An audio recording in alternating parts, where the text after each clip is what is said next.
Hi friends, 2015లో Washington university operate చేస్తున్న US navy యొక్క ఆర్వి థామ్సన్ జి థామ్సన్ అనే రీసెర్చ్ షిప్ పసిఫిక్ ఓషన్లో తన రూట్ని స్టడీ చేస్తోంది. అదే సమయంలో యుఎస్ వెస్ట్ కోస్ట్ నుంచి దాదాపు 80 కిలోమీటర్ల దూరంలో సడన్గా బ్యాడ్ వెదర్ అని సిగ్నల్ లభించింది.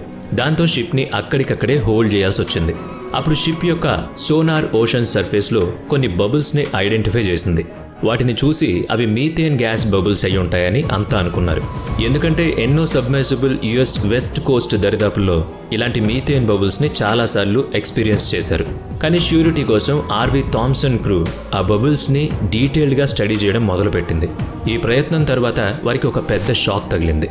ఎందుకంటే ఆ బబుల్స్లో కేవలం మీథేన్ మాత్రమే కాదు, ఫ్రెష్ వాటర్లో ఉండే ఎన్నో మినరల్స్ కూడా ఉన్నాయి.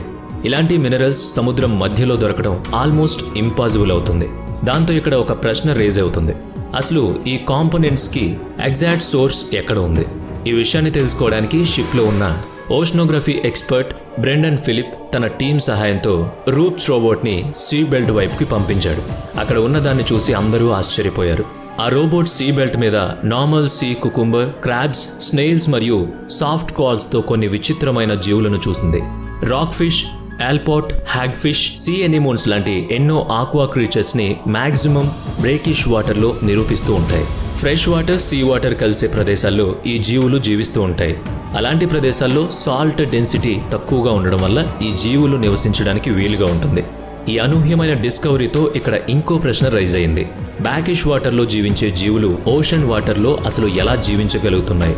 ఏదైనా రివర్ సముద్రంలో కలిసే చోటు ఇలాంటి బ్యాకిష్ వాటర్ రీజియన్ ఎక్కువగా ఉంటుంది. కానీ సముద్రం మధ్యలో ఇలాంటి రీజియన్స్ ఉండవు. సైంటిస్టులకి చాలా విచిత్రంగా అనిపించింది ఇది. దాంతో రీసెర్చర్స్ ఇంకొంత ఎక్కువ రీసెర్చ్ చేశారు. దాంతో వారి ప్రశ్నలకి సమాధానం దొరికింది.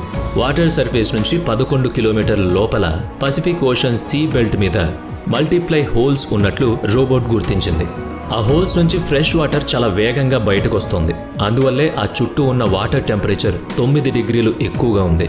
ఎందుకంటే ఈ ఫినామిన్ హాట్ స్ప్రింగ్తో చాలా వరకు మ్యాచ్ అవుతుంది.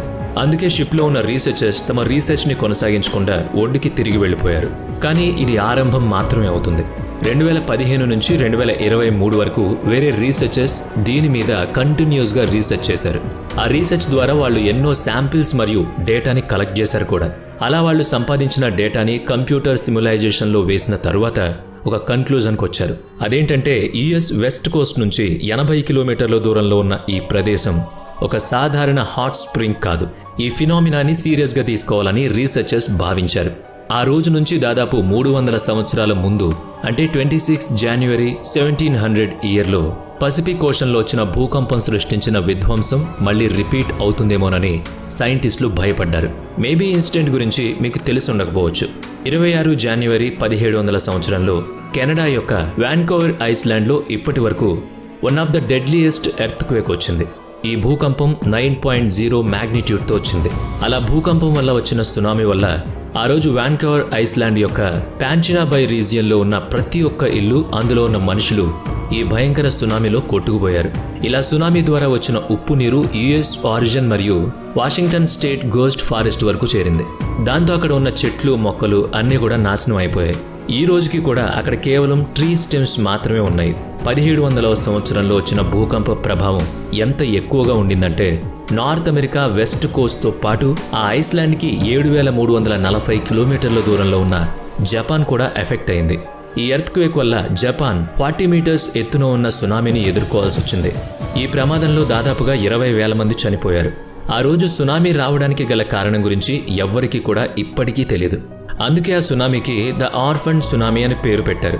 రీసెంట్గా పసిఫిక్ ఓషన్లో వస్తున్న బబుల్స్ కారణంగా ఇలాంటి ఆర్ఫన్ తుఫాన్లు వచ్చే అవకాశం ఉంది అని సైంటిస్టులు చెప్తున్నారు. అందుకే ఆ రీజియన్కి ఫైథాస్ ఒయాసిస్ సీప్ అని పేరు పెట్టారు. గ్రీక్ మైథాలజీ ప్రకారం ఫైథీ అనే డెల్ఫీ యొక్క ప్రీసిస్ట్స్ అవుతుంది. ఈమె ట్రాన్స్లోకి వెళ్ళి ఫ్యూచర్ గురించి చెప్తుంది. అయితే రీసెంట్గా జరిగిన రీసెర్చ్ ప్రకారం ఈమె ఏ ప్రదేశంలో అయితే కూర్చుని ఫ్యూచర్ చెప్పేదో అక్కడ రాళ్ల క్రాక్స్ నుంచి ethane, methane, ethylene gases release అవుతూ ఉండేవని తేలింది. ఒక విధంగా ఈ గ్యాస్లు అనస్థేషియా లాగా పనిచేస్తాయి. పైథియాన్ని ట్రాన్స్టేట్లోకి పంపే ఆ గ్యాస్లు ఆ రీజియన్లో ఉండడం వల్ల దాన్ని పైథేన్ ఓషన్ సీప్ అనే పేరు పెట్టారు. నేను ముందు చెప్పినట్లుగా పసిఫిక్ ఓషన్లో ఉన్న పైథేన్ ఓషియస్లో పైథేన్ ట్రాన్సిట్లోకి పంపించే గ్యాస్లు ఆ రీజియన్లో ఉండడం వల్ల దానికి పైథేన్స్ ఒయాసిస్ సీప్ అని పేరు పెట్టారు. నేను ముందుగా చెప్పినట్లుగా పసిఫిక్ ఓషన్లో ఉన్న పైథేస్ ఒయాసిస్లో నుంచి వస్తున్న నీరు ప్రమాదకరమైన భూకంపాలను సృష్టిస్తుంది.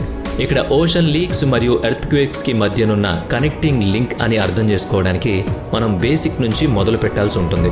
ఇక్కడ మ్యాప్లో ఉన్న ఏరియా అంతా కూడా పసిఫిక్ ఓషన్ ప్లేట్ అవుతుంది. దాని పక్క నార్త్ అమెరికా కాంటినెంటల్ ప్లేట్ అవుతుంది. ఈ రెండు ప్లేట్స్ మధ్య ఒక చిన్న ప్రదేశం ఉంది. ఇది ఒక మైక్రో ప్లేట్ అవుతుంది. దీన్ని జియోడిఫికా ప్లేట్ అంటారు.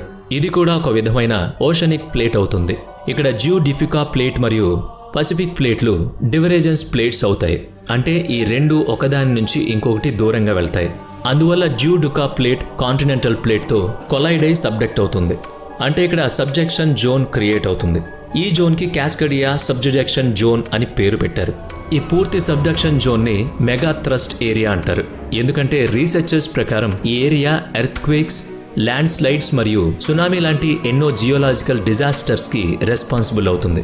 బేసికల్లీ సబ్జెక్షన్ జోన్లో ఏం జరుగుతుందంటే మనందరికీ తెలిసినట్టుగానే అప్పర్ మెంటల్ అనేది థింక్ మెల్టన్ రాక్లో తయారైంది. ఇక్కడ మెల్టన్ రాక్ అనేది టెక్టానిక్ యాక్టివిటీస్కి రెస్పాన్సిబుల్ అవుతాయి. అప్పర్ మెంటల్ మరియు క్రస్ట్కి మధ్య ఉన్న నీరు లూబ్రికెంట్గా పనిచేసి ఈ ప్లేట్స్ స్మూత్గా ఒకదాని మీద ఇంకొకటి గ్లైడ్ చేయడానికి సహాయపడుతుంది. అందువల్ల టెక్టానిక్ యాక్టివిటీస్ జరిగేందుకు పుష్ లభిస్తుంది. అందువల్లే వీటి మధ్య ఫ్లూయిడ్ ప్రెషర్ క్రియేట్ అవుతుంది. మెంటల్ క్రష్ మధ్య ఉన్న నీరు బయటికి రావడానికి ఒక ప్రెషర్ క్రియేట్ చేస్తుంది. దీనివల్ల ఎర్త్క్వేక్ ట్రిగర్ అయ్యే అవకాశం ఉంటుంది. ఈ రెండు టెక్టానిక్ ప్లేట్స్ మూవ్ అవ్వడం వల్ల ఫ్రిక్షన్ డెవలప్ అవుతుంది. దీంతో ఇంటెన్స్ హీట్ మరియు ప్రెషర్ క్రియేట్ అవుతుంది. ఇక్కడ రీజియన్లో హై ప్రెషర్ క్రియేట్ అవ్వడం వల్ల మెంటల్ క్రష్ మధ్య ఉన్న నీరు లో ప్రెషర్ వైపు ఫ్లో అవటం మొదలు పెడుతుంది. అందువల్ల ఓషన్లో చాలా చోట్ల లీక్స్ కనబడుతూ ఉంటాయి. వీటిని సైంటిఫిక్గా ఓషన్ లీక్స్ అని కూడా అంటారు.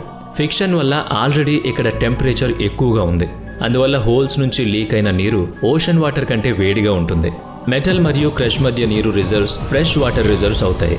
అందువల్ల వీటి కంపోజిషన్ సాల్ట్ వాటర్ కంటే డిఫరెంట్గా ఉంటుంది. ఇంతవరకు అంతా క్లియర్గా ఉంది. ఇప్పుడు ఎర్త్క్వేక్ గురించి మాట్లాడుకుందాం. ముందు చెప్పినట్లుగా ఈ రెండిటి ప్లేట్స్ మధ్య ఉన్న నీరు లూబ్రికెంట్లా యాక్ట్ చేయడం వల్ల గ్లైడింగ్ జరుగుతుంది. ఒకవేళ ఆ నీరు అదే పనిగా బయటకు వస్తూ ఉంటే ఆ రీజియన్లో ఉన్న ఫ్లూయిడ్ ప్రెజర్స్ తగ్గుతూ ఉంటుంది. దానివల్ల ఒకానొక సమయంలో అక్కడ ఉన్న నీరు అంతా పూర్తయిపోతుంది. అలా నీరు అయిపోయిన వెంటనే ఈ రెండు ప్లేట్స్ కూడా లాక్ అవుతాయి. దాంతో ఫ్రిక్షన్ పెరిగి భూకంపాలకు దారితీస్తుంది.